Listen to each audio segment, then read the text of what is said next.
My first job in TV,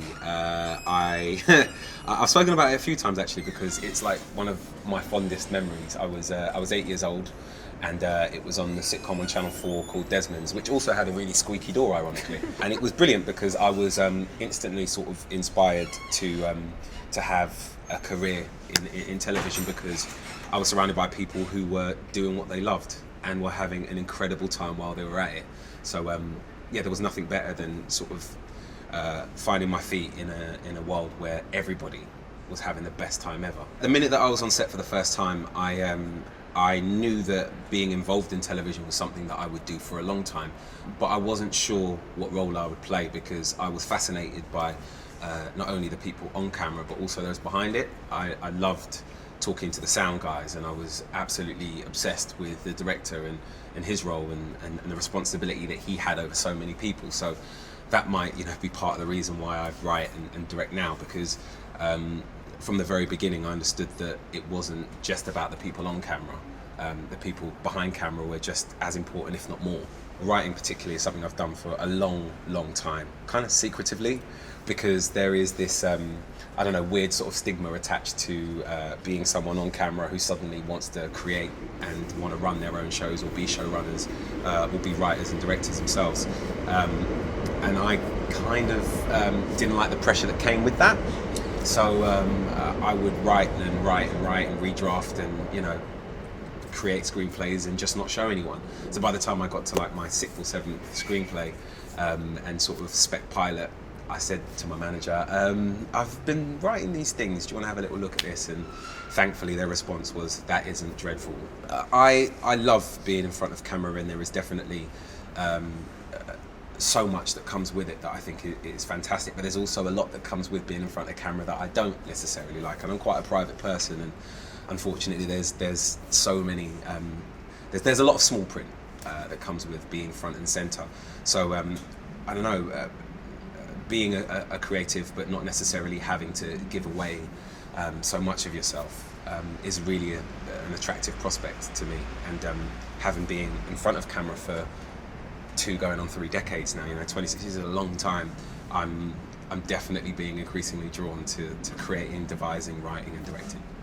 I have a very long history in entertainment and sort of mainstream TV. I spent years in kids, I spent a long time on radio and also hosting festivals and doing music related stuff. I mean, I still do Top of the Pops now and love it.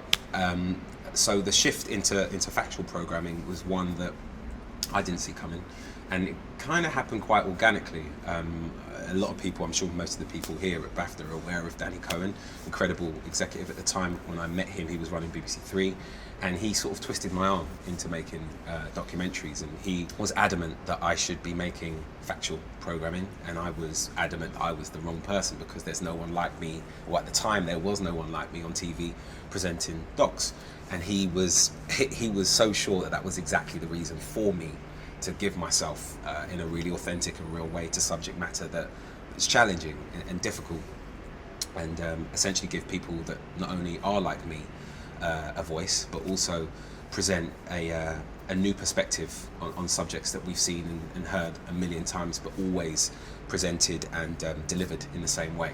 So from the beginning, I knew that I had an opportunity to do something different in the factual space. And thankfully, through getting it wrong a few times, I think we're getting it right more consistently now. I think my approach to any project now is the same. And that's because I'm in a really fortunate position where I get to pretty much choose what I do now.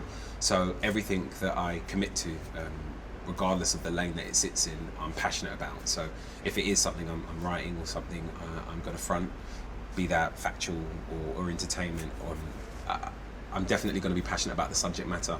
I'll be involved in to a level that's beyond just fronting something. So I'll either be a producer on it or help devise it. Because for me, I think you can really tell when someone is passionate about the subject matter, regardless of what it is. And I think that definitely elevates not only the finished project, but also the performance. So my approach is always the same. It's full of enthusiasm and a desire to get as stuck in as I can, because genuinely now more than ever, everything that I do, I'm passionate about.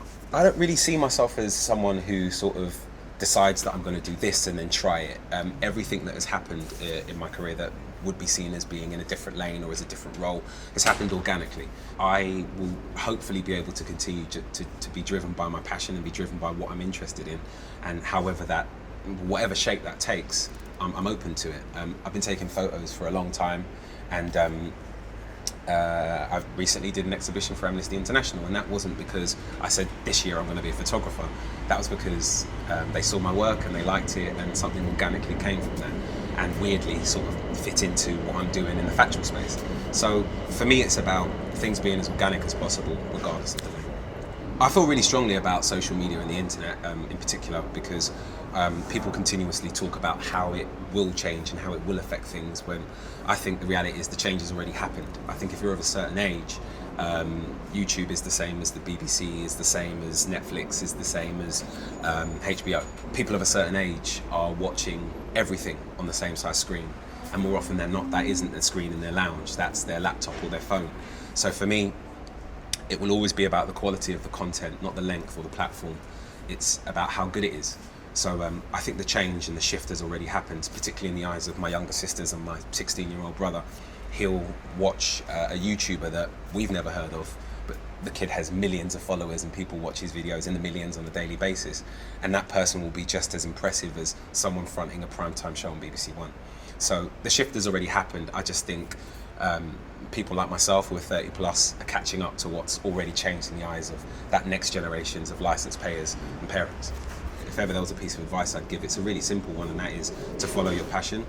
I believe if you're passionate about what you do and it's coming from an authentic place, people can really tell, because there is so much content out there now. There are so many people who are fronting YouTube channels, fronting Instagrams, and trying to build an audience. And when it's contrived or it comes from a place of mimicking or copying, people can really tell. So if you are passionate about it, it becomes undeniable. And I think people really respond to integrity.